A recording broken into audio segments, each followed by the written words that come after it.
എല്ലാവർക്കും നമസ്കാരം. ചെങ്ങന്നൂർ മഹാദേവ ക്ഷേത്രം എന്നെ സംബന്ധിച്ച് നോക്കുമ്പോൾ ഇന്ന് ഏപ്രിൽ 25 ആദ്യമായിട്ട് ജീവിതത്തിൽ സമാധി എന്താണെന്ന് അനുഭവിച്ചറിഞ്ഞ ദിവസം. ഇന്നത്തേക്ക് 7 വർഷമാകുന്ന ദിനം. ഞാൻ ആരാന്ന് ചോദിച്ചു കഴിഞ്ഞാൽ എൻ്റെ അച്ഛനും എൻ്റെ അമ്മയും എൻ്റെ കുടുംബവും എൻ്റെ കൂട്ടുകാരും ഞാൻ എൻ്റെ ആഗ്രഹങ്ങളും അടങ്ങുന്ന ഒരു വ്യക്തി ബോധത്തിൽ നിന്ന് ഒരു ജീവനൊരു പരിവർത്തനം ബന്ധപ്പെടുത്തിയുള്ള സൃഷ്ടിക്കൊരു പദ്ധതി ഉണ്ടെന്നുള്ള ആ സമാധിയുടെ രുചി കിട്ടിയ ദിനമാണിത്. ചെങ്ങന്നൂർ മഹാദേവ ക്ഷേത്രം ദേവി പാർവതിയുടെയും മഹാദേവൻ്റെയും കൃപയാൽ അടങ്ങിയിരിക്കുന്ന ഒരു വളരെ ശക്തമേറിയ ഒരു ഊർജം നിറഞ്ഞ അമ്പലമാണ്. ഒരു ആധ്യാത്മിക പ്രഭാഷണങ്ങൾ കേൾക്കാൻ പോയിട്ടില്ല. ഒരു ഗുരുവിൽ നിന്ന് എന്താണ് സമാധിയെന്നോ അല്ലെങ്കിൽ എന്താണ് ധ്യാനമെന്നോ എന്താണ് സൃഷ്ടിയുടെയും എൻ്റെയും ബോധം രണ്ടല്ല എന്നും ഒന്നാന്നുള്ളതൊന്നും ഞാൻ കേട്ടിട്ടില്ല.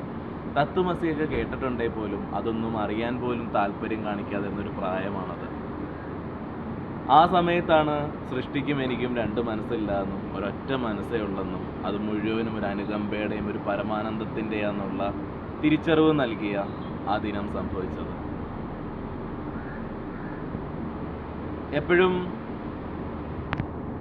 പലർക്കും അത് കേട്ട് ആ ഒരു അവസ്ഥയിലേക്ക് എത്താനായിട്ടൊരു ജിജ്ഞാസ കിട്ടും, ബ്രഹ്മമാണ് അൾട്ടിമേറ്റ് എന്നുള്ളത്.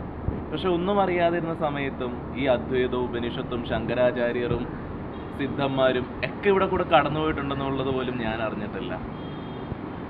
ആ ട്രൂത്ത് ഒന്നേ ഉള്ളൂ.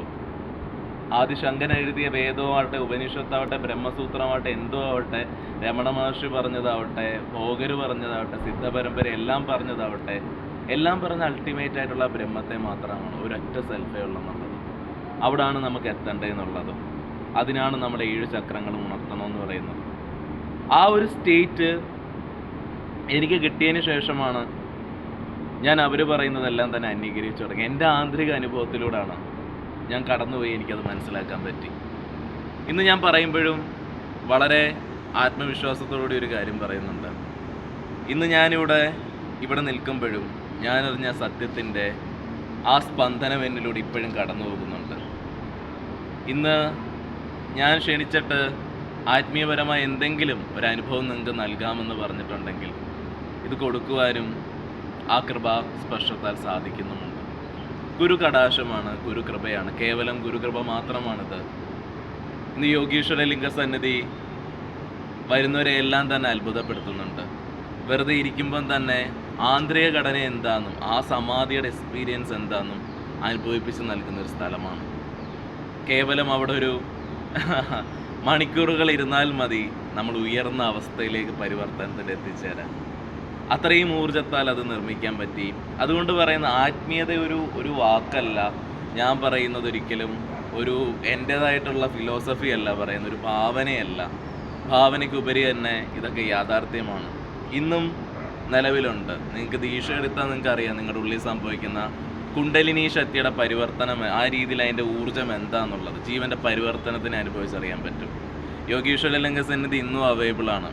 ഒരു 15 മിനിറ്റ് കൊണ്ട് ജീവൻ ഉണ്ടെന്നുള്ളൊരു മനസ്സിലാക്കാൻ പറ്റും.